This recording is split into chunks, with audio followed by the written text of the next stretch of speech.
porque algunos de los que estamos aquí presentes tal vez pues tengan algún emprendimiento y necesitan pues aterrizar estos conceptos. Luego de esta primera presentación vamos a hacer otro bloque que corresponde a todas las medidas que el gobierno ha,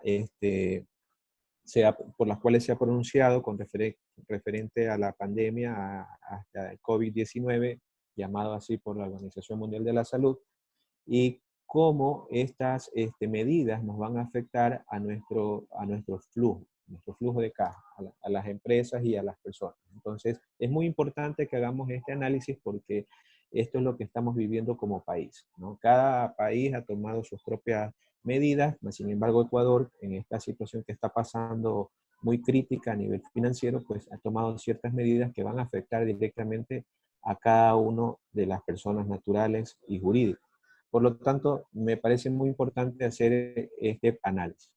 Y tercero, luego de haber analizado un poco conceptos y luego la situación real que estamos pasando en el país, vía resoluciones y vía decretos, les he preparado una parte práctica muy simple, muy fácil de entender, a través de un formato que he diseñado para el presupuesto familiar y también para que ustedes puedan analizar este flujo y ver pues cómo estos decretos, estas medidas que ha tomado el gobierno nos afectan en nuestro flujo de familia, ¿no? Entonces, sin más que decirles, pues vamos a dar inicio a la capacitación. Ok, vamos a empezar hablando de qué son las finanzas, ¿no? Es muy importante que tengamos claro el concepto de las finanzas y también indicarles que cuando nosotros hablamos de finanzas, hablamos de un tema que está directamente relacionado a la contabilidad. ¿Y qué es la contabilidad? No es otra cosa que el arte de registrar transacciones en un mercado común, en un mercado donde vamos a encontrar diferentes participantes, así como compradores, vendedores. También vamos a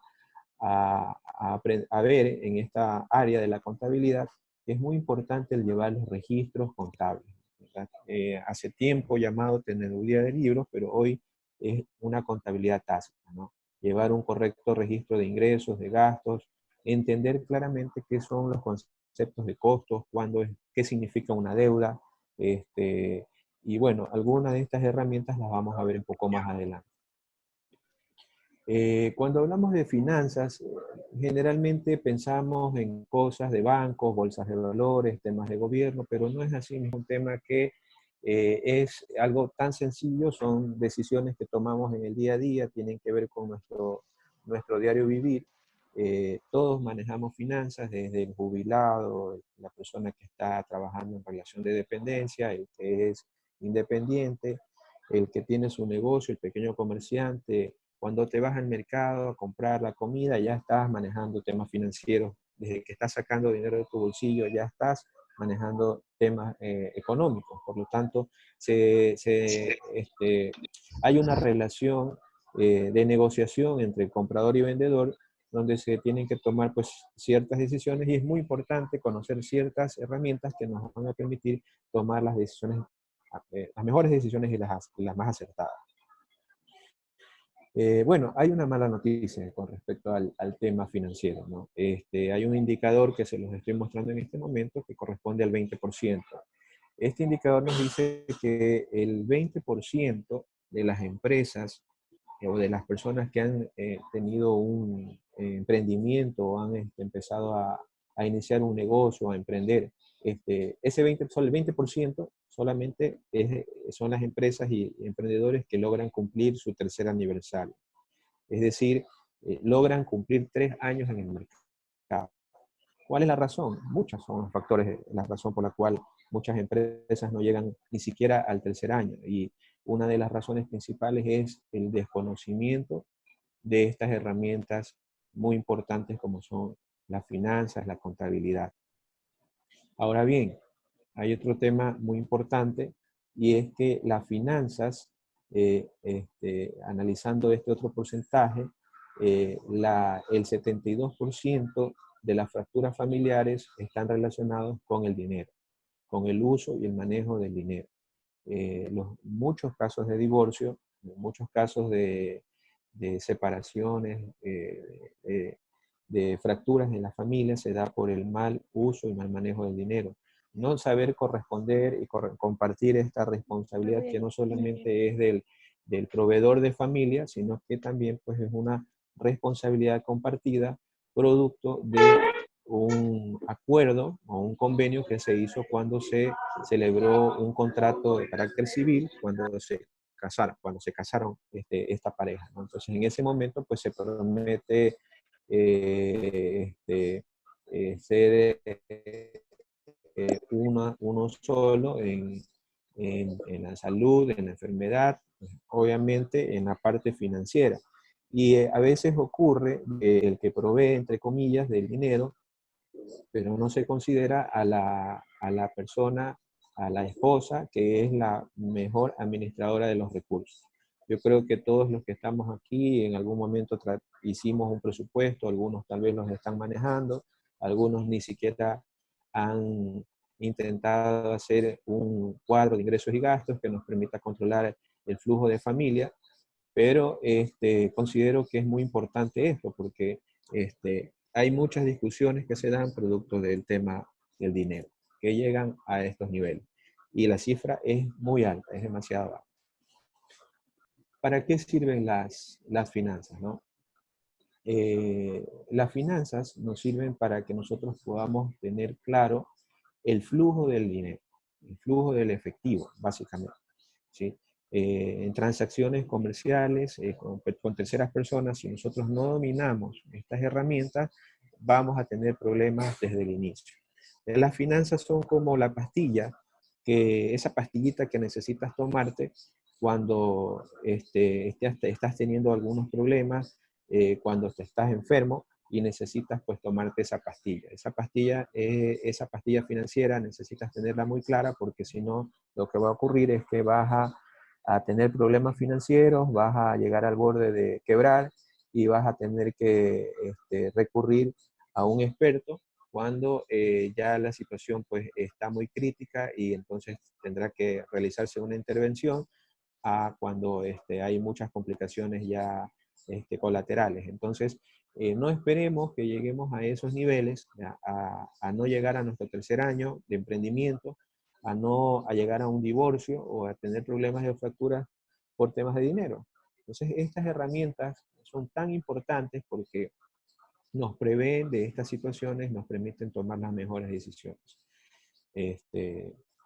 Ok, continuando, me he permitido presentar este cuadro donde vamos a poder pues, tener algunas aristas, compartir muchas cosas importantes.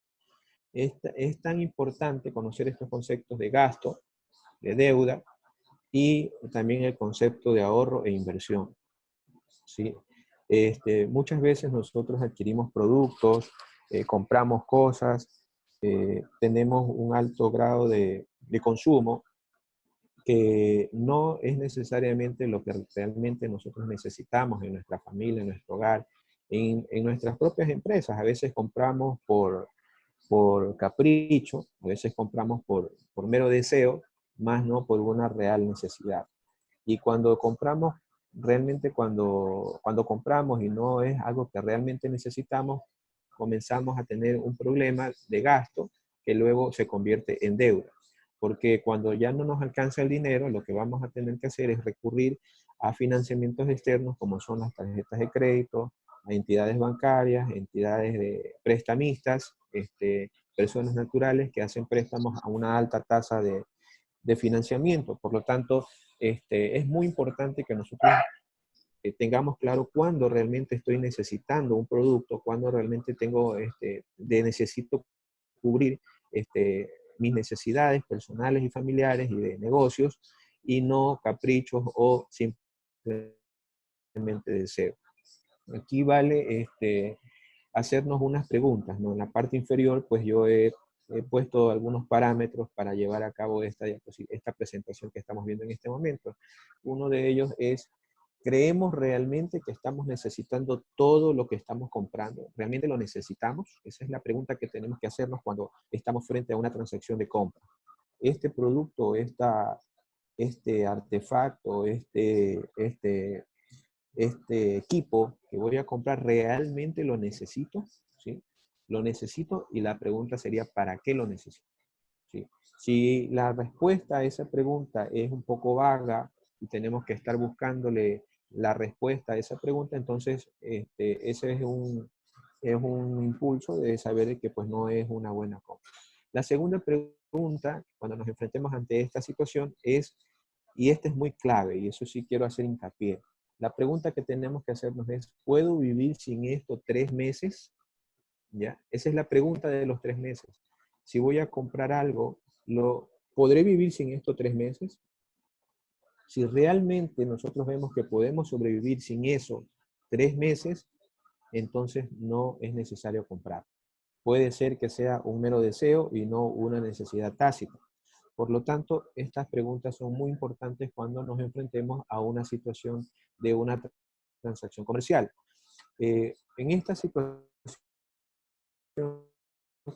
que estamos viviendo ahora por la situación que estamos pasando a nivel mundial, quiero hacerle unas preguntas a los participantes. ¿Quiénes de ustedes en este momento, cuando pasó esta situación, tenían un ahorro o lo que yo estoy poniendo aquí entre paréntesis, un salvavidas, ¿no? Un ahorro o una inversión, ya sea en un banco, en una póliza a X cantidad de tiempo, en la cooperativa nacional o en algún fideicomiso de inversión donde se generan rendimientos financieros muy buenos. Eh, Tal vez del 100% que estamos acá, pues creo que no llegamos al 50% de las personas que tenemos estos salvavidas y que pues tuvimos ese ahorro o esa previsión para afrontar esta situación que estamos viviendo. Por lo tanto, el no tener estos salvavidas ha provocado que en estos momentos nosotros nos veamos en una situación tan complicada que nos toca pues recurrir a terceras personas para poder tener una mano de ayuda, cosa que no es lo más prudente y pues indica mucho tema de descuido personal en la parte financiera y refleja un tema de no autosuficiencia. Entonces, algo importante que quiero recalcar es que todos nosotros tenemos herramientas, tenemos conocimientos y tenemos talentos que tal vez no los hemos descubierto o no hemos investigado cuáles son nuestras preferencias, a qué cosas de pequeño me gustaba y que tal vez estamos trabajando en algún lugar que no necesariamente es algo que nos guste hacer. Lo estamos trabajando porque realmente nos toca. Y salir así a trabajar a la oficina cuando realmente no te gusta, no te apasiona lo que haces, realmente es un verdadero dolor de cabeza porque te estás levantando con desgano, no con una buena predisposición y a veces estamos un poquito desenfocados. Entonces es muy importante tener claro cuál es nuestra pasión, qué nos gusta hacer y eso pues nos va a permitir que la generación del ingreso que vayamos a tener en nuestra familia, en nuestro hogar, sea de gozo, de paz y de armonía, ¿no? Lo que nos va a permitir pues tener un éxito rotundo con lo que realmente hacer y lo que realmente nos gusta. Entonces, cuando hablamos de salvavidas, el ahorro y la inversión, me recuerda a la historia del Titanic, ¿no? El Titanic era un barco pues muy, muy bueno, muy provisto, muy equipado, más sin embargo, a pesar de que tenía todo lo que visualmente, entre comillas, se veía, no tuvo ciertas precauciones para enfrentar ciertos desafíos que se le presentaron en el camino, como son el iceberg, que no lo pudieron ver a tiempo y pues obviamente solo mostraba una pequeña parte del problema. El resto del problema estaba escondido. Todos sabemos lo que es un iceberg. Por lo tanto, esos problemas para nosotros representan las deudas, los deseos, las compras innecesarias y mucho tema de despilfarro. Aún así, a pesar de que hubo este impacto de este barco, en el momento de que se dio esta situación, muchas personas murieron y hubo una catástrofe bien grande, a pesar de que, entre comillas, el barco estaba preparado. ¿Y cuáles eran los salvavidas del barco? Eran los botes que estaban alrededor y que salvaron a ciertas personas. Esos botes, pues, es lo que yo le llamo las salvavidas, como el ahorro y la inversión, que nos están salvando en este momento en que estamos viviendo. Ahora, para continuar, cuando nosotros iniciamos un negocio, un emprendimiento personal, un proyecto de emprender, es importante tener claro estos conceptos financieros, ¿no? Y también a estos conceptos que ustedes ven ahora, es lo que se le llama el ciclo del funcionamiento del efectivo o del flujo del efectivo. Porque el efectivo, si ustedes se dan cuenta, pasa por cada uno de los cuadros que estamos viendo en este momento. Es decir, en un proceso de compra, en un proceso de venta, en un proceso de cobro, en un pago a proveedor, en un gasto, en una generación de ingresos y en un costo. Entonces, ese dinero va a estar circulando por todos lados, desde nuestro proveedor inicial, desde la compra de la materia prima hasta la transformación del producto para la posible venta o la comercialización del mismo si no es un producto fabricado. Entonces, este tema es muy amplio. Aquí nos podemos quedar bastante tiempo hablando solo de esta diapositiva porque una cosa es venta y otra cosa es el cobro, ¿no? La venta es una transacción que ejecuta una obligación de cobro. No necesariamente vender significa que ya tengo el dinero en el banco o en la caja.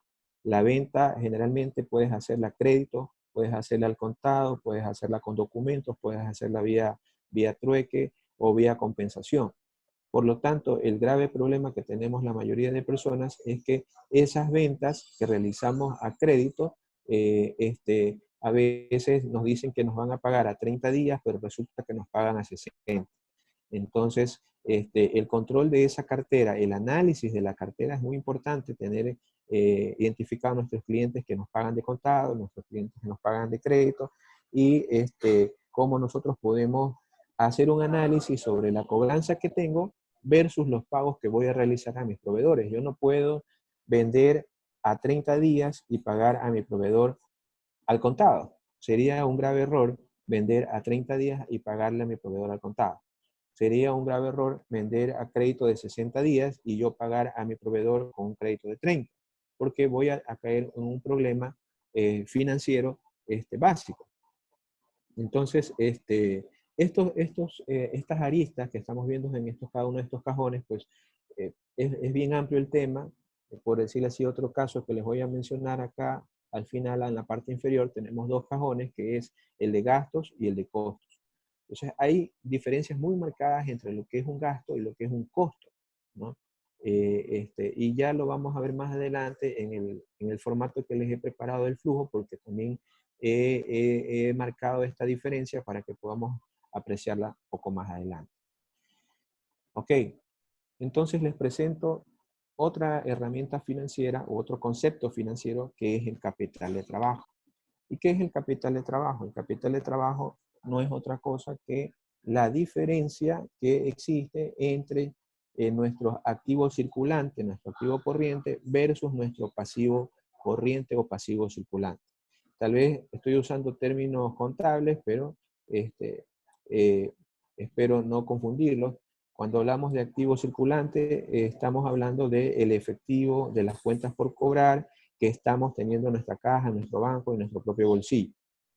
Estos activos de corto plazo son los que nos van a servir para poder cubrir nuestras obligaciones también de corto plazo.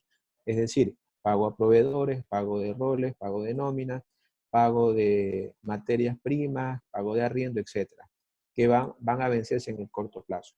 Si yo tengo un activo corriente, un activo circulante, tengo en el banco y tengo en efectivo, o tengo por cobrar $1000, pero tengo deudas de corto plazo entre roles, $800, por ejemplo, y pago a proveedores, tengo $200, tengo $1000 de deuda.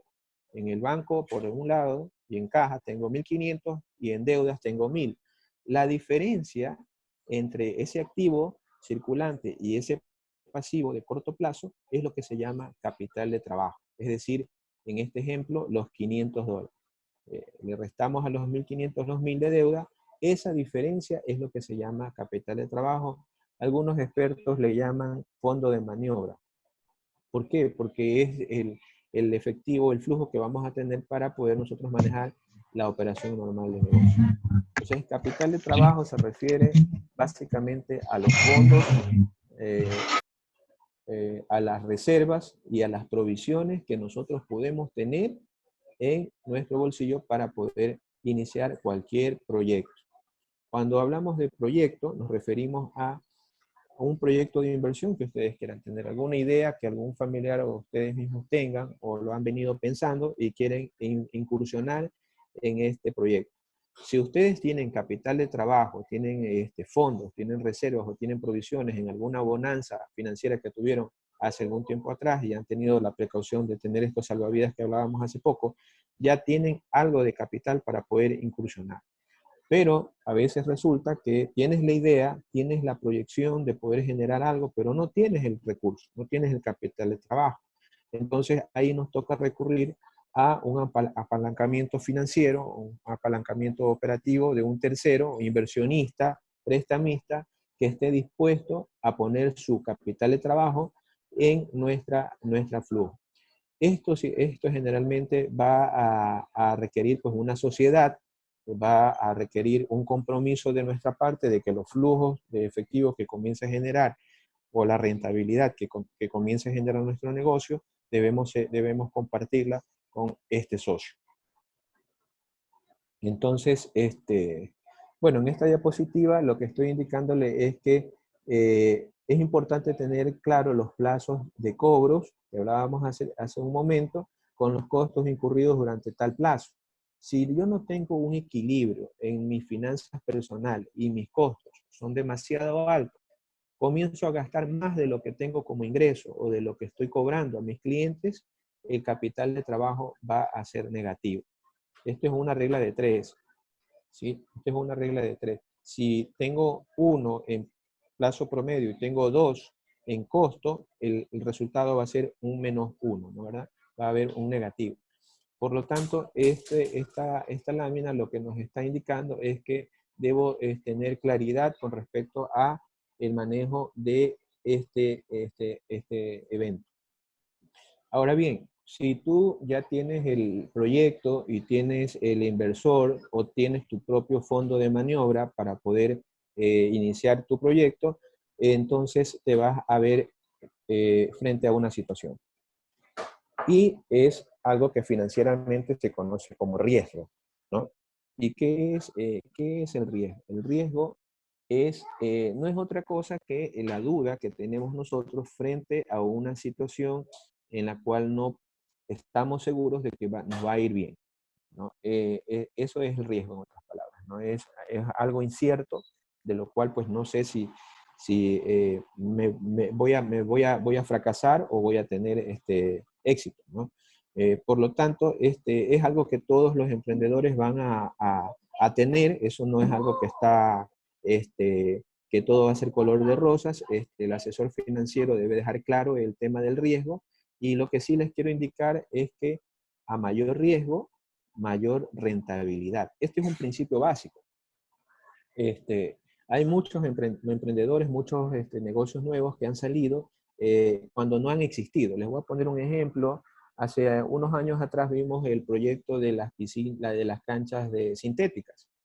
Muchos empresarios pusieron este proyecto, ¿no? Esto no había aquí en Guayaquil y en algunas partes del mundo no existía, ¿no? Entonces, él se estaba corriendo un riesgo de ver qué pasaba en ese primer emprendimiento con este proyecto, porque el riesgo de que no vaya nadie, el riesgo de que no me vaya bien, era alto, ¿no? Era la primera persona que ponía este tipo de negocios acá en Guayaquil, por lo tanto, se dio cuenta de que le fue muy bien, comenzó a tener ingresos muy fuertes, pensaba abrir los sábados, domingos, pero resulta que tuvo que abrirlo toda la semana, tuvo que poner un bar, vender snack, bebidas, etcétera, y tuvo que incluso ya decirle a la gente que comience a agendar citas, porque la hora de alquiler de estas canchas sintéticas, pues obviamente tenía una alta demanda. En esos primeros inicios para este proyecto, la rentabilidad era demasiado alta. ¿Por qué? Porque no había competencia. Sin embargo, después comenzaron a salir otros proyectos parecidos y la generación de ingresos se vio afectada, por lo tanto, la rentabilidad también. Entonces, este es un principio muy clave: a mayor riesgo, mayor rentabilidad, y asimismo, a mayor competencia, menor rentabilidad, porque obviamente ya el mercado está viéndose acaparado por otros interesados. Ahora bien, ¿cuáles son algunas de las, teniendo claro estos conceptos básicos y estos temas básicos de finanzas, voy a pasar a otra fase, que es la fase de las herramientas financieras que tienen como emprendedores o que tenemos como personas? Y cuando hablo como emprendedores, no solamente piensen en su negocio o en su empresa, piensen en la persona, piensen en la persona como tal, en ustedes, porque estas herramientas no solamente son para negocios, son para personas inclusive. Entonces, la primera herramienta que les presento se llama estados financieros. Los estados financieros no es otra cosa que los registros que llevamos en nuestro negocio, en nuestra empresa o en nuestra propia familia sobre dos elementos clave. El primero es la situación financiera, o también conocido como balance general, y el segundo es el estado de pérdidas, el estado de pérdidas y ganancias, también llamado estado de resultado integral. Entonces, estos dos estados financieros nos ayudan, por un lado, por el lado del balance, a conocer tres elementos básicos: los activos que tenemos, los pasivos que también tenemos, o las obligaciones que tenemos, y el patrimonio que tenemos. Como yo les explicaba hace un momento, los activos, llámense caja, bancos, cuentas por cobrar, inventarios que tenemos en nuestra bodega, incluso propiedades que tenemos como terrenos, casas o nuestros propios vehículos, son parte de nuestro activo. Todo lo que sumemos entre caja, banco, cuentas por cobrar, inventario, algún know-how, algún derecho de llave, alguna marca que hemos diseñado, alguna fórmula que tenemos con nosotros que podemos valorizar, todo esto sumado, más el vehículo que tenemos, es lo que representa nuestro activo. Pero a la vez tenemos ciertas obligaciones con empleados, tenemos que pagar el SRI, tenemos que pagar el arriendo, la casa, el teléfono. Entonces, el balance general lo que nos da es un escenario de la situación financiera actual. Es decir, todos los activos que posees menos todas las obligaciones da como resultado el patrimonio que tienes. La pregunta es: ¿ustedes ya hicieron un análisis de su patrimonio? ¿Saben qué realmente es lo que tienen? ¿Con cuántos recursos cuentan? ¿A quién le deben? Y por el otro lado, el estado financiero del estado de pérdidas y ganancias lo que nos hace es mostrar un careo entre los ingresos que tengo restado los gastos, tanto de financieros como gastos operativos. Si hablamos de familia, hablamos del ingreso del padre del hogar restado a los gastos básicos como son alimentación, salud, vivienda, educación, vestimenta, arriendo, alquiler, alícuotas, TV cable, internet, Netflix, etc. Si yo resto, eso me va a dar una utilidad. La pregunta es: ¿estoy tabla en mis ingresos? ¿Estoy teniendo algo de utilidad? ¿Estoy ganándome algo al final de la línea? ¿O lo que gano no me alcanza para cubrir mis gastos? Por otro lado, otra de las herramientas financieras es el flujo de caja. Y el flujo de caja, o flujo de efectivo también llamado, ya no hace el análisis que veíamos en el primero, que hacíamos un análisis completo de lo que era la situación financiera y los resultados de un ejercicio. Acá el flujo de caja se va directamente a la vena, es decir, va a revisar el circulante, el efectivo, ¿no? Porque en la primera herramienta podemos tener cuentas por cobrar, podemos tener que no hemos recuperado, podemos tener inventarios que no hemos podido vender. Aunque son parte del activo, no están pues en el banco todavía. Tengo que hacer un proceso, una gestión de cobro, tengo que hacer un proceso de venta de esos inventarios para que se transformen en cuentas por cobrar, y posteriormente de que yo haga la gestión de cobro, recién van a aparecer en el banco. Por lo tanto, esta herramienta de flujo de caja lo que va a mover netamente es ese efectivo que ya aterrizó en la cuenta de banco y con el cual vamos nosotros ya a disponer de ese dinero. Mientras que se encuentre en cuentas por cobrar o se encuentre en inventario, difícilmente vamos a disponer porque no lo tenemos. Hay ciertas herramientas que nos permiten negociar una cartera en ciertas entidades bancarias, como un factoring, donde tú puedes vender la cartera y el banco te dice: bueno, ok, tienes garantía de que tienes estas cuentas por cobrar, te voy a prestar X cantidad de dinero. Pero son muy escasos, ¿no? el que manda aquí es el dinero y lo que tienes en el bolsillo. Por eso esta herramienta, la número 2, el flujo de caja, es muy importante que aprendamos nosotros a dominar. Y el tercero, que les presento, y con este termino la parte financiera, tiene que ver con el presupuesto. El presupuesto es la herramienta que nos permite a nosotros proyectar los ingresos y los gastos que vamos a tener, sea en nuestra vida familiar o en nuestro negocio. Para hacer un presupuesto es muy importante mirar hacia atrás. Tenemos que ver mínimo los 3 últimos ejercicios fiscales o los 3 últimos meses de mi realidad. Tengo que hacer un análisis primero, cómo estuve yo en los meses anteriores para, en función de esa realidad, poder tener una proyección no alejada a esa realidad. No podemos partir de la nada, tenemos que partir de una historia para que el proyecto, para que el presupuesto pues sea real. Y en todo presupuesto siempre tienen que haber 3 planes, el plan A, el plan B y el plan C. El plan A es el que vamos a desarrollar. El plan B es qué pasa si este presupuesto que estoy poniendo en mi ingreso para tal fecha no se da. Un ejemplo clave es qué pasa si en el mes de abril que tengo que cobrar las utilidades, el patrono no me cancela. O qué pasa si en el mes de diciembre que me tienen que pagar el décimo, por alguna razón no lo pueden hacer. Entonces tengo que tener el plan A. Y el plan C es la opción última, donde vamos a tener que recurrir a esos salvavidas porque no se cumple ninguna de las situaciones A y B y vamos a tener que ir a sálvese quien pueda. Entonces, terminando esta parte financiera, voy a pasar a la parte de la situación del COVID que está afectando a nuestro país muy fuertemente y a nivel mundial. Ok, ahora vamos a ver la situación local del Ecuador. El 29 de febrero del 2020 se presenta el primer caso de coronavirus en el Ecuador, una mujer de 71 años que llegó el 14 de febrero desde España. Para el 2 de marzo, los casos de coronavirus en el Ecuador ascienden a 7 y el último corresponde a una persona que mantuvo contacto con la primera portadora. El 11 de marzo ya teníamos 144 personas dentro del cerco epidemiológico aquí en el país. Para el 13 de marzo del 2020 fallece la mujer ecuatoriana considerada como caso primario.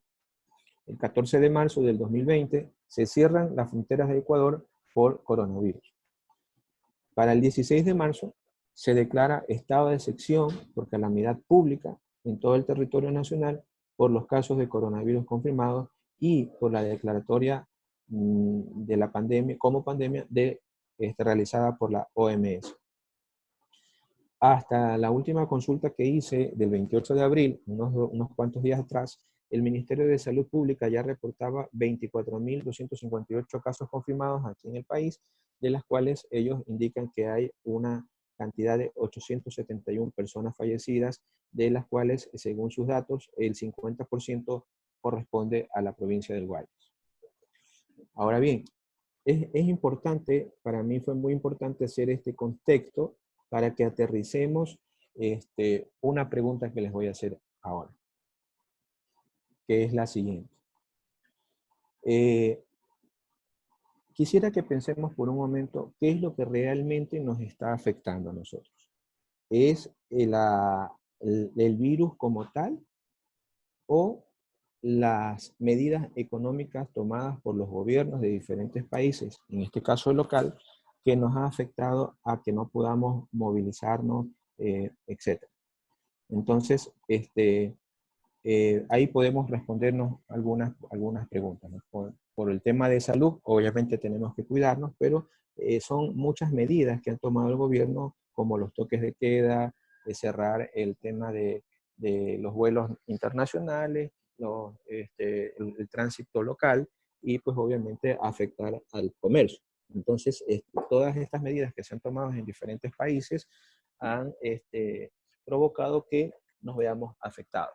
Pero les he preparado un pequeño resumen que vamos a analizar ahora con respecto a cuáles son algunas de estas medidas. Entonces, el día 15 de marzo del año 2020, el Ministerio de Trabajo emitió un acuerdo ministerial donde establece tres medidas que pueden tomar los empleadores, los patronos, con respecto a la situación emergente que está viviendo el país. La primera era la reducción de la jornada laboral, la segunda es la modificación y la tercera es la suspensión emergente de tal jornada. Para el día 28 de marzo del 2020, mediante acuerdo ministerial, el 80, se reforma la primera resolución del Ministerio de Trabajo y se indica que a fin de garantizar la estabilidad laboral de los trabajadores y de la economía del país durante la emergencia sanitaria, será potestad del empleador privado adoptar indistintamente cualquiera de las medidas, pero algo importante que les quiero mencionar aquí es el tema de la forma de pago. ¿Por qué? Porque es la forma de pago de los empleadores la que nos va a afectar directamente a nuestros ingresos, al ingreso de cada uno de ustedes, los que trabajan en relación de dependencia, y los que son emprendedores, pues obviamente por el tema de su cobranza. Pero en esta parte, en esta primera resolución que emitió el Ministerio de Trabajo, que habla sobre las condiciones de pago. Si me permiten un momento, voy a dejar de compartir la pantalla porque voy a compartir otra. Un momento, por favor. Ok. Bueno, esta es la resolución que emitió, el acuerdo ministerial que me emitió el Ministerio de Trabajo, pero les quería compartir específicamente esta parte de aquí que he marcado con color verde. Si se fijan, en el artículo 3 de esta resolución, de este acuerdo, dice claramente que el empleador y los trabajadores de manera libre y voluntaria podrán de común acuerdo establecer un calendario de pago para efectos de la remuneración que por ley le corresponda durante el tiempo que persista la suspensión emergente de la jornada laboral, ¿no? Entonces aquí va a empezar a haber acuerdos de pago entre empleadores y entre trabajadores. Por lo tanto, nos va a afectar directamente a nuestro flujo de caja. Esta semana escuchaba algunos casos, entiendo que hay algunos casos como por ejemplo el de Corón Miramar, que ya pues han optado por la aplicación del artículo 169, numeral 6, que habla sobre el caso fortuito. Entonces, estas medidas que ya han tomado ciertas empresas que son de por sí muy grandes, están afectando directamente al flujo de caja de cada uno de nosotros.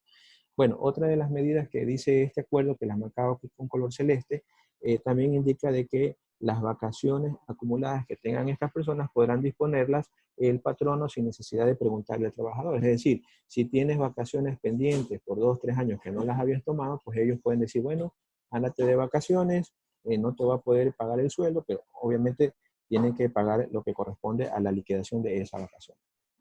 Entonces, déjenme nuevamente compartir la otra pantalla para continuar con este pequeño resumen. Ok, y así lo que he tratado de hacer es como varios temas, tener un poco claros, los he marcado con color, a color rojo. En el tema, por ejemplo, del IES, anuncian préstamos quirografarios de hasta $2.500 con las tasas del 6.5 y 8.5% a un plazo de 3, 6 y 9 meses, que van a ser pagados a partir del mes de julio. Es decir, eh, esta es una herramienta financiera que nos va a permitir tener algo de flujo si es que el empleador, obviamente, pues aplica la reducción o la suspensión emergente, no va a poder tener tal vez liquidez, va a tener que hacer un acuerdo de pago, podemos recurrir a esta herramienta financiera de financiarnos a través del Seguro Social, que sean pagaderos a partir del mes de julio. Bueno, a los que tienen deudas con respecto a afiliaciones voluntarias o sin relación de dependencia, también pues el IES aplaza por 90 días el pago de estas planillas a quienes tienen afiliados voluntarios. A veces tenemos a nuestros padres afiliados voluntariamente para que puedan tener cubierta su salud, pues aquí tenemos un beneficio de 90 días. Y a los que tienen préstamos hipotecarios y tienen deudas con el BIES, también pues el BIES se pronunció indicando que se puede hacer una reestructuración de esa deuda hasta 30 años plazo y con 18 meses de gracia, lo que significa que pues vamos a tener ese colchón fuerte para dejar de pagar pues estos créditos o estas inversiones que hicimos en algún tiempo atrás. Siguiendo con la diapositiva, déjame hacerlo un poquito más grande para que la podamos ver. Bueno, acá lo que he tratado de hacer es mostrar cómo la banca ha tomado ciertas medidas, ciertas decisiones también de carácter financiero para ayudarnos en esta situación. Por ejemplo, el Banco Internacional, a las personas que tienen crédito por vivienda, los aplazó por 60 días las cuotas de los meses del abril y el mes de marzo. Para el caso de, por ejemplo, las deudas con tarjeta de crédito o los pagos que se tuvieron que realizar en el mes de marzo, estas se aplazaron por 2 meses sin generar multas de interés. Y abajo pues hay unos ejemplos de las bancas, el Banco del Pichincha, y llegó el momento en que ya Asobanca, que es la Asociación de Bancos Privados, hizo un pronunciamiento a nivel ya representativo del sector financiero con respecto a los refinanciamientos de créditos y poder diferir pagos de cuotas para evitar que los clientes caigan en mora. Entonces, esto se da hasta por 60 días. Aquí es importante indicar de que si bien estas situaciones de posibles acuerdos con la banca existen, no es un tema tácito, es decir, no es que ya asume el banco que se va a dar, es un tema que nosotros o las personas que tengan ciertos compromisos con las entidades financieras tienen que apersonarse, pues hablar con sus oficiales de cuenta y indicar que quieren aplicar a estos refinanciamientos. Por la parte tributaria, pues el SRI difirió a 6 meses los pagos de impuestos a la renta para los meses de abril, mayo y junio. Esto va a afectar a los sectores turísticos, exportadores y también a los pequeños contribuyentes. Y algunos de los participantes que estamos en este chat, en este grupo, tal vez somos pequeños contribuyentes o emprendedores que podemos hacer uso y beneficio de esta herramienta. Otra situación que el gobierno tomó como medida a través del Ministerio de Inclusión Económico-Social fue un bono de contingencia que se va a dar a 400.000 familias por esta situación, ¿no? Hay links de consultas donde pueden ingresar la cédula. Yo les puedo facilitar, si desean o escriben, al final todos los soportes de cada una de las medidas que se han tomado, porque los tengo bajados en PDF y soportados, ¿no? Entonces, este bono va a beneficiar pues, a personas que están sin empleo o a personas cuyos ingresos sean inferiores a $400 mensuales y solo se va a dar en los meses de abril y mayo. Es decir, al día de hoy ya se dio el primer bono que corresponde al mes de abril. Siguiendo, pues esta fecha, la primera es clave porque el 16 de abril es que se envía a la Asamblea con carácter urgente el proyecto de ley de apoyo humanitario para combatir la crisis financiera derivada del COVID. ¿Por qué les hago mucho hincapié en esta ley, en la LOAT, que se llama la Ley de Apoyo Humanitario? ¿Por qué? Porque debido a la situación que está pasando el país y el grave problema que tiene económico, no está en la capacidad de poder ayudarnos a otro nivel como lo están haciendo otros países en las cuales están asumiendo temas como arriendo, temas como luz, agua, teléfono y servicios básicos. El país no está en estas condiciones. Por lo tanto, han enviado a la Asamblea un proyecto de ley con fecha 16 de abril, ya tiene 15 días, un poquito más, en la Asamblea, donde el gobierno indica que solicita la contribución humanitaria de todos nosotros. ¿Para qué? Para poder ayudar a aquellas personas que estén pasando por necesidades mayores. Entonces, estas contribuciones humanitarias es sobre los ingresos de las personas naturales que tenemos un empleo y que ganamos más de $500 mensuales. Y será de acuerdo con una tabla progresiva. Para las personas que no tienen relación de dependencia y que tienen un emprendimiento, se hará en función de su RUT y en función de los ingresos declarados en el año 2018, ¿sí? Ya mismo lo vamos a ver en la resolución. Y aparte de eso, hay otra contribución que es para empresas, para sociedades, que corresponde al 5% del valor de los resultados que tuvieron en el año 2018, siempre que hayan sido igual al $1.000.000. Entonces, aquí sí me quiero permitir presentarles otra, eh, otra, otra resolución. Y esta es la Ley Orgánica de Apoyo Humanitario. Entonces, me permiten un momento. Voy a compartir pantalla con ustedes. Ok. Aquí está el 16 de abril emitido la Ley Orgánica de Apoyo Humanitario para combatir la crisis sanitaria. Pero quiero enfocar, es muy largo, es muy extenso, este es un proyecto de ley completo que también hace varios cambios al tema financiero del país, pero quiero irnos a la parte que nos afecta a nosotros, desde el punto de vista, cómo nos va a afectar esto a nosotros, ¿no? En el artículo 3, bajo el título, capítulo 1, contribuciones temporales y únicas, se indica aquí, demarcado con color amarillo, que las personas naturales con relación de dependencia, tanto del sector público como del sector privado, y aquí hay una aclaración, las personas que están en el área de salud están exentas de esta contribución. Deberán pagar una contribución humanitaria sobre su ingreso neto mensual. El pago se realizará durante 9 meses contados a partir del mes siguiente al de la promulgación de esta ley. Entonces, ¿qué significa? Que esta contribución no solamente por un mes, va a ser por 9 meses para todos los que ganemos más de $500. Aquí abajo está la tabla que pueden apreciar y pueden, ya mismo les voy a enseñar un cuadrito para poder calcular cuánto nos correspondería contribuir.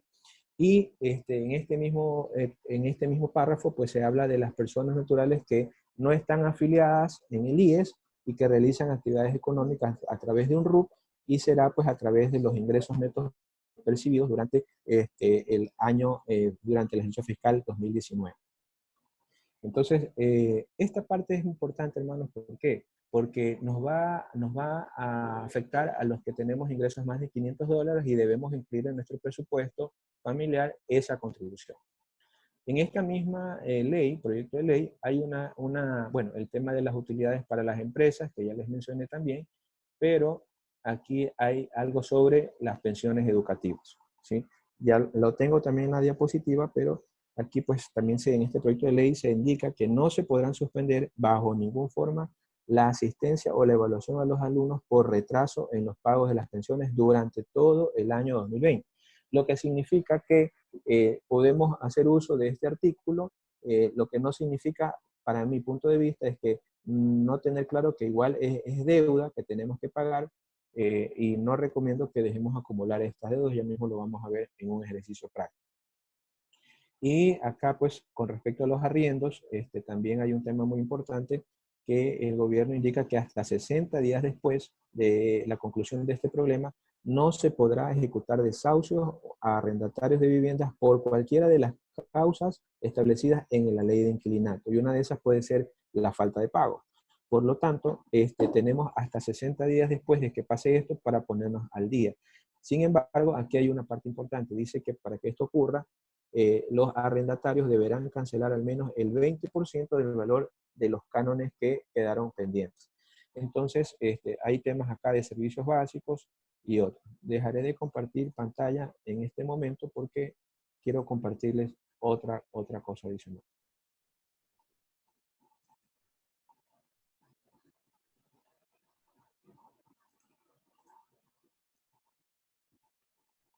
En esta presentación que les estoy mostrando hay un simulador de la contribución humanitaria temporal sobre los ingresos que van a estar grabados para las personas naturales, como veíamos hace poco en la resolución.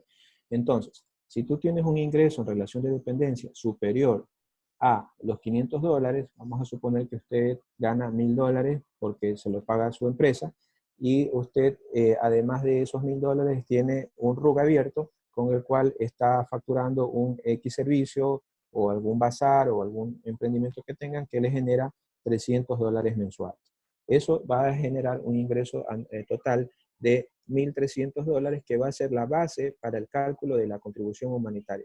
Estos 1.300 van a ubicarse en este rango de tabla, entre este rango de ingresos de personas que ganan entre $1.000 y $1.500, y va a tener que realizar una contribución mensual de $41.50.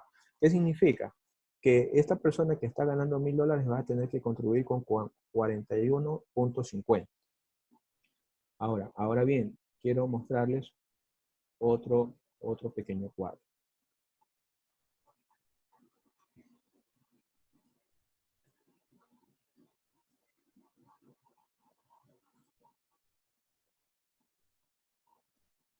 Si bien en el archivo anterior veíamos el cálculo, en este otro simulador que también tengo aquí, en el caso de sumando los dos ingresos que tenían $1.300, aquí podemos verlo, apreciarlo mejor, porque esa contribución de $41 que vamos a tener que hacer, ¿verdad? Como contribución humanitaria, va a afectar durante 9 meses, como lo indica la ley orgánica por el tema del coronavirus, y lo que significa que en total vamos a tener que contribuir todos nosotros con 300, bueno, los que tengan este rango de ingresos, con $373.50. Es decir, la tasa que vimos acá abajo multiplicada por los 9 meses. Entonces, en nuestros flujos de caja, nuestros flujos efectivos, nuestros presupuestos familiares, tenemos que incluir esta contribución porque esto va a ser ley después de que la Asamblea lo apruebe, ¿no? Es muy importante indicarles lo siguiente, y voy a compartir nuevamente voy a regresar a la pantalla anterior porque me parece importante compartir lo siguiente. En esta que es la ley que salió emitida, hay una situación con respecto a la contribución, porque si se fijan, dice que las personas naturales tienen que contribuir sobre su ingreso mensual, sobre su ingreso neto mensual, ¿no? Y las personas que no tienen afiliación, indica acá también sobre su ingreso neto de cualquier fuente distinta a la señalada en el inciso anterior. Entonces, aquí es muy importante tener una claridad sobre qué significa ingreso neto. Porque si bien puedes tener un ingreso de 1.000, pero el neto no significa que sean 1.000, porque tu patrono te va a descontar el IES, te va a descontar ciertas cosas que va a darte un resultado neto. Por lo tanto, en la Asamblea ya se está discutiendo esta situación y ya están haciendo varias aclaraciones. Una de ellas, de las que ya se han dado, es que en el caso de estas personas que están acá, que tienen su RUT, no va a ser sobre el ingreso tácito, sino sobre el resultado que de restarle al ingreso los costos y los gastos operacionales que dan como resultado una utilidad. Por lo tanto, esto sí es muy importante que haya hecho la aclaración en la primera revisión que hizo el Pleno de la Asamblea, porque la gente estaba muy confundida. Y yo les pongo un ejemplo. Un comerciante que facturó $1.000 y que se le grave sobre esos $1.000 una contribución es algo injusto.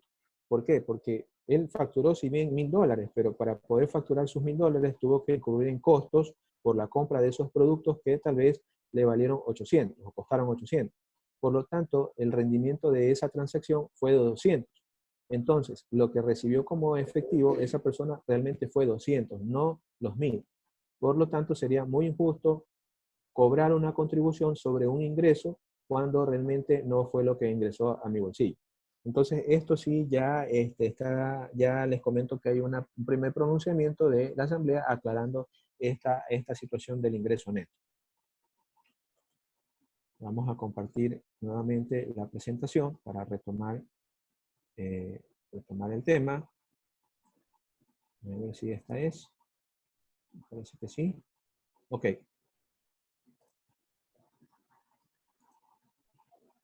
Ok, entonces aquí vemos que en cualquiera de los dos casos donde nos encontremos va a afectar a nuestro flujo y vamos a tener que incluirlo en nuestro presupuesto. Las pensiones educativas, pues ya hablamos, también podemos hacer uso de esta situación para acá en nuestro país. Sobre el arriendo, ya vimos que se propone que mientras dure el confinamiento, pues de los 60 días después, no se podrá pues ejecutar ninguna de las cláusulas que indica la ley de inquilinatos y la condición es que paguemos al menos el 20% del valor de esos cánones pendientes. Esto también es importante indicar que vamos a llegar a un momento de acuerdo. Todos vamos a tener que hacer acuerdos. El acuerdo va a ser nuestro empleador con nosotros, con respecto a la forma de pago, como lo vimos en la resolución anterior. Vamos nosotros a tener que hacer acuerdos con nuestros proveedores, con nuestros inquilinos, vamos a tener que hacer acuerdos con el señor de la tienda y vamos a tener que hacer acuerdos de pago con la persona que nos cuida la casa o todas las personas que dependen de nosotros, porque esto es un ciclo, ¿no? Que afecta a todos, ¿no? Entonces, con respecto a los servicios básicos, pues sí hay una indicación aquí, un pronunciamiento, que durante los 6 meses siguientes a la fecha de entrada de vigencia de esta ley, se va a prohibir el incremento de los valores de las tarifas. aquí hay algo interesante. El día jueves 23 de abril, la Agencia de Regulación de Comunicaciones en el Ecuador indica que para los servicios de telefonía móvil, fija e internet, no se suspende, no está prohibido suspender el servicio por falta de pago a sus abonados durante el tiempo que tenga vigencia el estado de excepción. Entonces, bueno, vamos a tener ese beneficio, pero lo que no significa es que no vamos a tener que pagar. O sea, está suspendido el pago y no nos van a cortar estos servicios, pero no significa que está de gratis, ¿no? Tenemos que considerar nuestro flujo que vamos a tener que pagar de manera proporcional, de acuerdo con cada pronunciamiento de estas entidades, estos valores.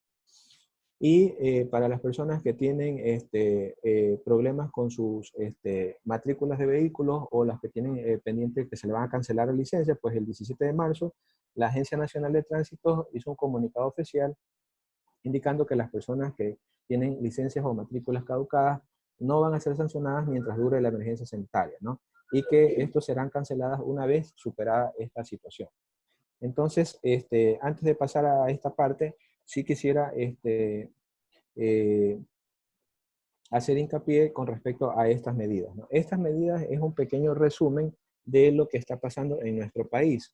Estamos llegando a una situación en la que cada uno de nosotros va a tener que contribuir con los que menos tienen para poder salir adelante. Por lo tanto, y teniendo en cuenta de que nuestro ingreso se va a ver afectado producto de las decisiones que tomen los empleadores, y las que están pasando, las personas que son emprendedores y que no están teniendo ese flujo, vamos a tener que tener muy claro cómo aplicar las herramientas que les mostraba hace un momento para poder tomar las mejores decisiones financieras que no afecten a nuestra familia, a nuestro hogar y a nuestro negocio. Entonces, para tal situación, pues yo les he traído y he diseñado un pequeño flujo de presupuesto familiar para que ustedes puedan guiarse con respecto a esto. Entonces, me voy a permitir compartir nuevamente la pantalla. Bueno, aquí estamos haciendo una simulación y lo que yo les hablaba de la herramienta financiera de presupuesto, nosotros considerando la historia de nuestro ingreso de los 3 últimos meses, vamos a hacer un presupuesto de familia con respecto a la proyección del año 2020. Como pueden apreciar, pues aquí yo he puesto el mes de enero y estoy proyectando ingresos hasta el mes de octubre. Vamos a hacer un pequeño análisis sobre esta parte que estoy marcando en este momento que tiene que ver con los ingresos. ¿Y por qué? Porque generalmente un cabeza de hogar tiene un ingreso fijo, que es el que si está en relación de dependencia le paga a la empresa, o si es emprendedor, genera a través de su facturación. Pero para este ejemplo, pues he considerado una persona que está trabajando en relación de dependencia, es decir, que tiene una empresa a la cual reportarse, que genera un ingreso de $1.500, ¿no? Este ingreso, si lo pueden ver, hasta el mes de marzo se mantiene en el mismo valor.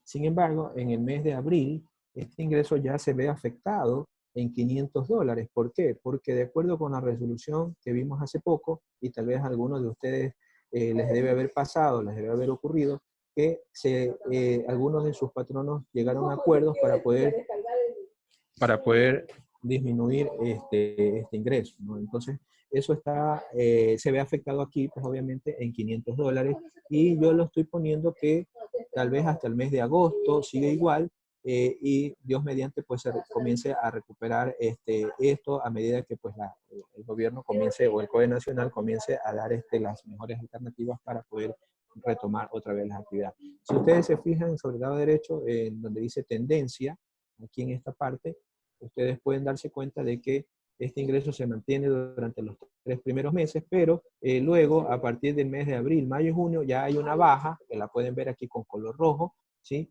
Y que luego pues obviamente se mantiene. Esta parte que está aquí es justamente un indicador que se va a ver afectado cuando ustedes cambien acá pues estos rubros, ¿no? En este caso, pues ya vimos cómo nos está afectando esta situación aquí ya en el mes de abril. En el mes de abril y en el mes de mayo, ¿no? Y obviamente pues hay que considerar en nuestro presupuesto, porque si afecta nuestro ingreso, pues tenemos que ver cómo nos apretamos nosotros en nuestros costos y gastos. Ahora, pensemos en una persona, o tal vez alguno de los participantes, está en esta parte de que además de tener su ingreso, pues resulta que tiene un ingreso adicional porque da clases virtuales o da clases presenciales de matemáticas tal vez, o tiene algún ingreso adicional que les permite generar en sus horas extras, en sus horas libres, un ingreso adicional. Aquí estamos estimando un ingreso de 200, de 300, de 220, pues, y esperemos pues que este ingreso se mantenga, ¿no? Que exista, ¿no? Dependiendo del ingreso también, pues, ¿no? Y en esa parte del ingreso es muy importante que nosotros hagamos las proyecciones de lo que va a pasar durante el año, como el ejemplo que estoy dando aquí en el mes de abril. Por ejemplo, en el mes de abril se entiende, entre comillas, que nosotros recibimos una participación sobre las utilidades de la empresa donde trabajamos. Entonces, sí es muy importante considerar estos ingresos adicionales no regulares que vamos a tener que considerar en el flujo. Como pueden observar en la tendencia al lado derecho, todos los meses es igual, pero en el cuarto mes ya hay un incremento, pues obviamente estos $700. Ahora bien, si ustedes se dan cuenta, en la parte de ingresos, yo he considerado la alternativa que está dando el IES para el mes de marzo. ¿Y por qué para el mes de marzo y no la puse en el mes de abril? Porque si se fijan, mi flujo en el mes de marzo ya estaba en negativo. Entonces, en este ejemplo se decidió hacer esto del ingreso, esta opción de recurrir a esta herramienta financiera para el mes de marzo del 2020. Recuerden que esto tiene un compromiso de pago, ¿no? Por lo tanto, en nuestro flujo debe estar incluido acá como pago de la cuota, que como indica la normativa se va a hacer a partir del mes de julio, ¿no? Y si optamos por la opción de hacer un financiamiento, sea con el IES o con cualquier entidad financiera que nos preste dinero o algún prestamista, tenemos que considerar hacer una tabla de amortización. Hay que hacer una tabla de amortización. Si el banco o la entidad de control no nos facilita la tabla, pues nosotros la podemos hacer. Aquí está la tasa máxima del IES, digitamos el valor, los $2.500, esto es un archivo que tiene fórmula, ¿no? Y aquí pues podemos determinar que como los pagos lo voy a hacer a partir del mes de julio, durante 9 meses, la cuota va a ser de estos valores, que suman 2.500 y terminaré pagando un interés de $92.03. Entonces, este flujo que estamos presentando aquí en este momento, vamos a tener que incluirlo en nuestro presupuesto. Así, por ejemplo, la primera cuota de este préstamo que vamos a tener que pagar en el mes de julio, que corresponde a los $269, los vamos a tener que incluir en el flujo aquí, en el mes de julio. Y así, obviamente, durante el tiempo que hayamos contraído esta deuda. Luego de analizar los ingresos, y aquí podemos ver un análisis de nuestros ingresos totales. Ahora bien, si nosotros no tenemos ingresos adicionales como por ejemplo, o estos ingresos que son ingresos pasivos, que se llaman, o ingresos de portafolio, vamos a tener que solamente tener el que está acá arriba, y obviamente la situación va a estar mucho más complicada porque hay gastos que sí son fijos. Por tanto, es importante tratar de tener adicional a su ingreso principal cualquier otro ingreso que permita generar flujos que permitan cubrir estos gastos fijos, ¿verdad? Y pues si no, vamos a tener que apalancarnos financieramente con cualquier herramienta financiera que nos permita generar ingresos adicionales. Como ven aquí en el mes de marzo, pues el ingreso fue de 4.200, se puede apreciar aquí en la tendencia, que hay un incremento, pero genera una deuda futura. Ahora bien, en esta parte que corresponde a los costos, que generalmente muchos especialistas no lo ponen como costos, yo sí quiero hacerle hincapié en esto, porque muchos expertos solamente presentan la parte de ingresos y se van directamente a los gastos. Pero en esta parte yo quiero hacer mucho hincapié en lo que es un costo. Y aquí sí quisiera explicar lo que es la diferencia entre un costo y un gasto. La diferencia tácita entre un costo y un gasto es que el costo está directamente relacionado con la generación del ingreso.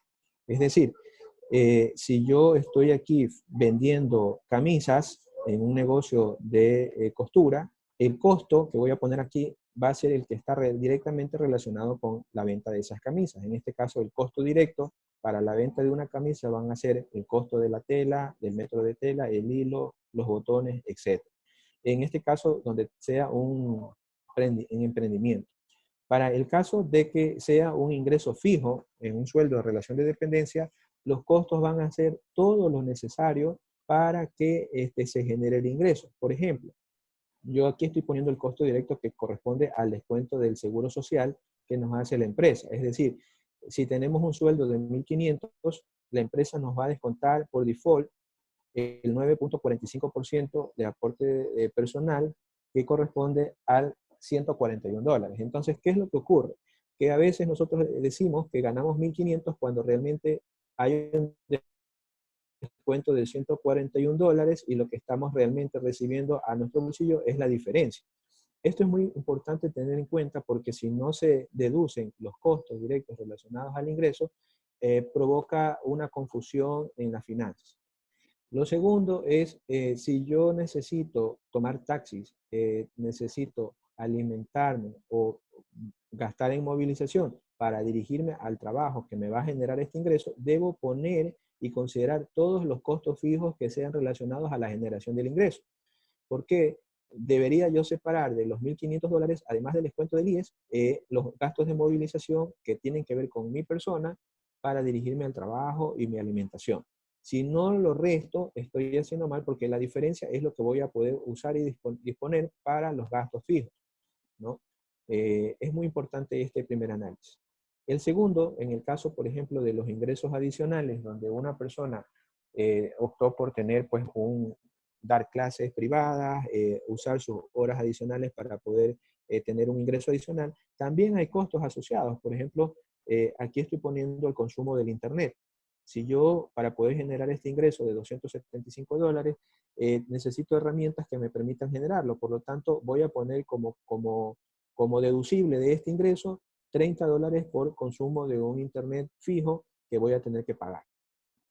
Y así en los casos, en el caso del préstamo quirografario, que tengo que hacer un crédito de $2.500, voy a tener que registrar un costo financiero. El costo financiero corresponde a el costo de usar un dinero que no es mío. Es decir, hay una tercera persona que va a prestar ese dinero, por lo tanto, esa persona va a tener que cobrar un interés.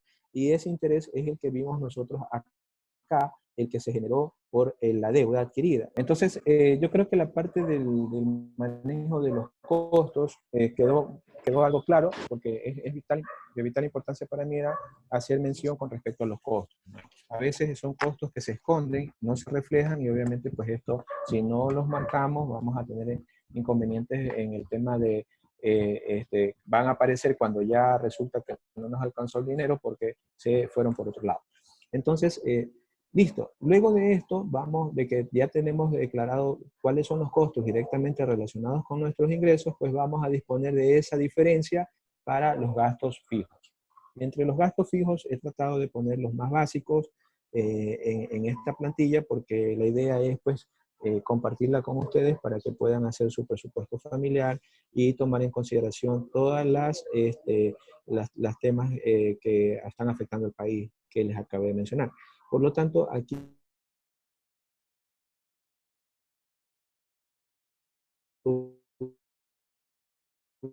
es importante pago de vehículo, gasolina, vehicular y todos los que vemos aquí.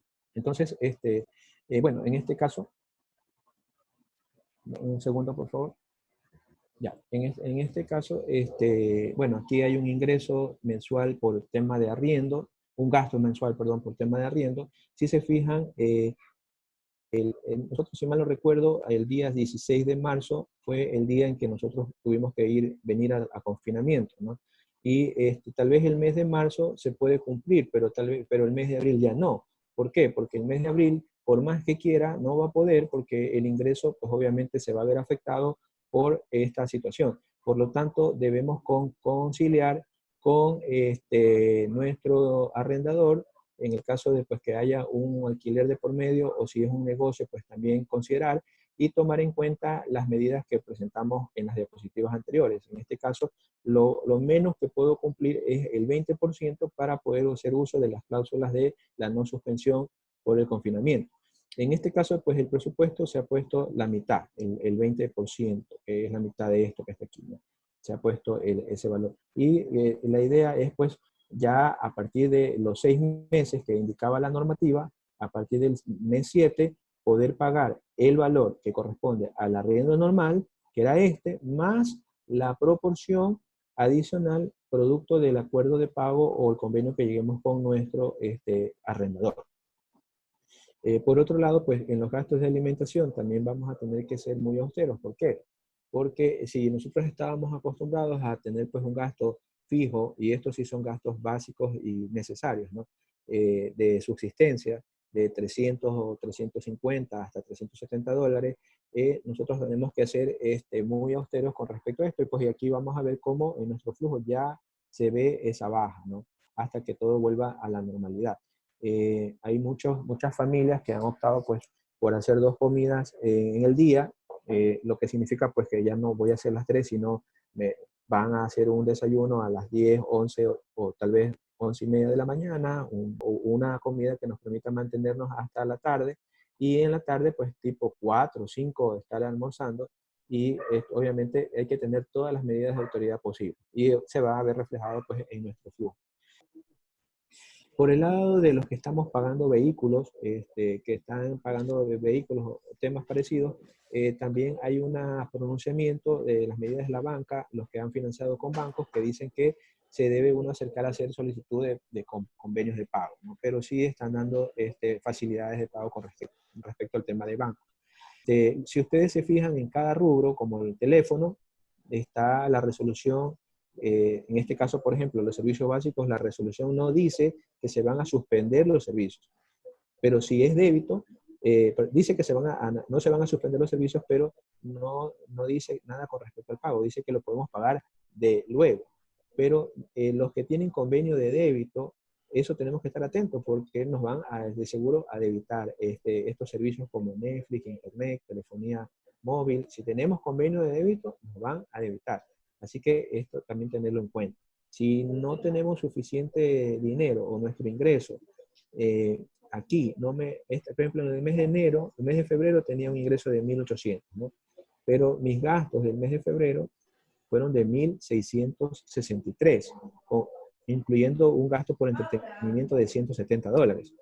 Y si se fijan, acá ya en el mes de abril ya no hay gasto de entretenimiento porque no vamos a poder disfrutar de eso por ahora.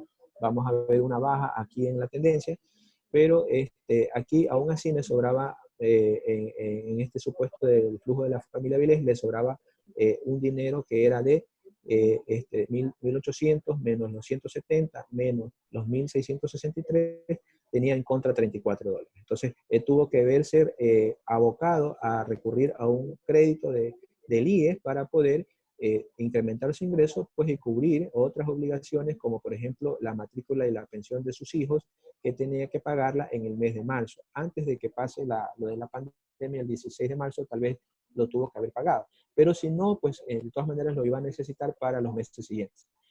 Entonces, ese saldo que quedó como positivo acá, pues tú lo consideras como para el mes siguiente. Aquí hay una columna oculta donde tú pones el saldo inicial por fórmula, pues, y vas arrastrando este flujo. La idea es indicarles de que tenemos las herramientas, tenemos herramientas financieras como presupuesto. Ahora, yo les pregunto, sinceramente, ¿cuántos de los que estamos participando en esta presentación estamos realmente manejando un presupuesto financiero familiar? ¿Cuántos de los que tenemos un negocio de inversión sabemos hacer un flujo de caja o un flujo proyectado y ver todo lo que circula a nuestro alrededor y ser austeros y no gastar en lo que tal vez no debemos gastar, y tener claro la diferencia entre lo que es una necesidad realmente? Entonces, bueno, con esto yo considero de que he terminado la presentación. Estos archivos, si ustedes desean, se los puedo compartir. Las tablas del simulador para la contribución que se viene. Acá está, pues, en este caso, un presupuesto básico con fórmulas para que ustedes lo puedan modificar y espero que esta presentación pues haya sido del agrado de ustedes y que haya cumplido las expectativas de ustedes, ¿no? Muy bien. Mario. Gracias, Joseph. Ahorita vamos a dar un tiempo para las preguntas. Yo las voy a ir leyendo. Vamos a contestar unas 3, 4 preguntas. En el caso de las personas que no tienen una provisión ahorro, se encuentran suspendidas o sin empleo Ajá. y tengan obligaciones financieras, ¿cuáles son las recomendaciones? O sea, el que está sin ahorro y se quedó sin trabajo y no tiene, y tiene obligaciones. ¿Cuáles son las recomendaciones para salir de este caso? Bueno, esta es una pregunta que puede ser muy general porque es para todos casi. Sí, así es. Bueno, hay que tener en cuenta de que a partir de que hemos visto ciertas herramientas financieras, espero que salgamos de aquí con la consigna de poder tener estos salvavidas que hablamos, ¿no?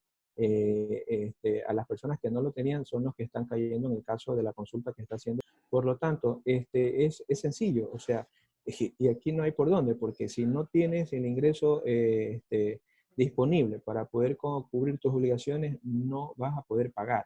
Esto no solamente le va a pasar a esa persona que no ha recibido ese ingreso, está pasándole a todo el mundo, a todas las empresas, a todos los negocios.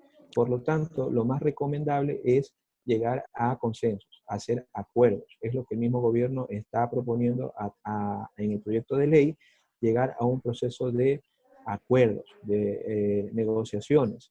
Hay que sentarse a hablar con los proveedores, hay que sentarse a hablar con el deudor, a establecer herramientas de financiamiento.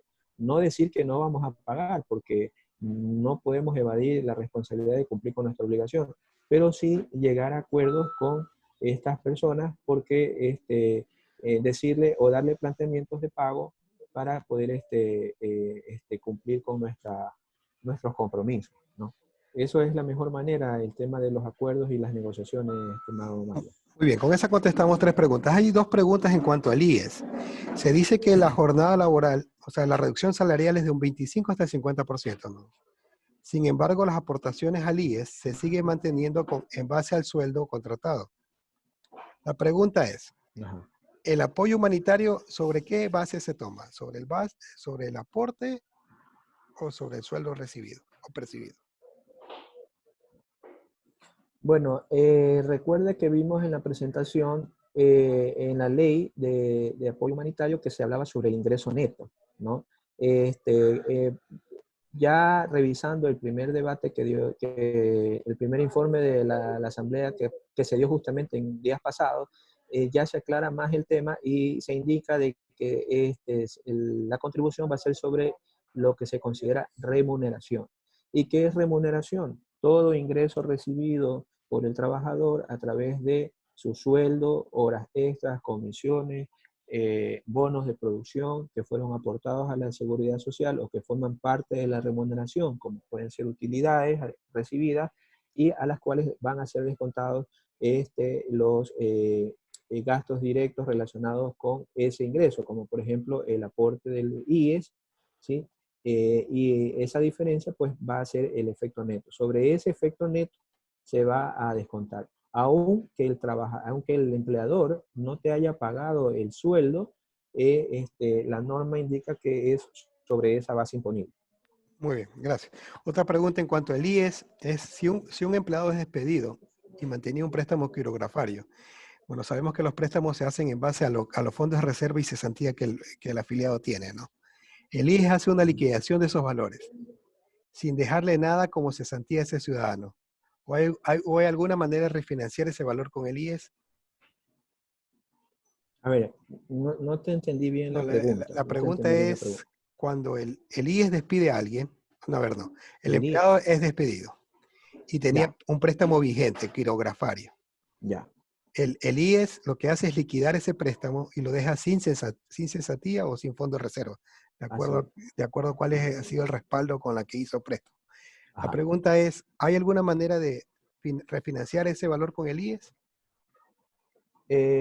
No conozco que haya forma de refinanciar ese valor con el IES. Lo que sí te puedo decir es que el IES no se ha pronunciado con respecto a los cobros de la forma de cobro de esas planillas o aplazamientos con respecto a esos aportes. Lo que sí se ha pronunciado es sobre aportes que tengan que ver con la afiliación voluntaria.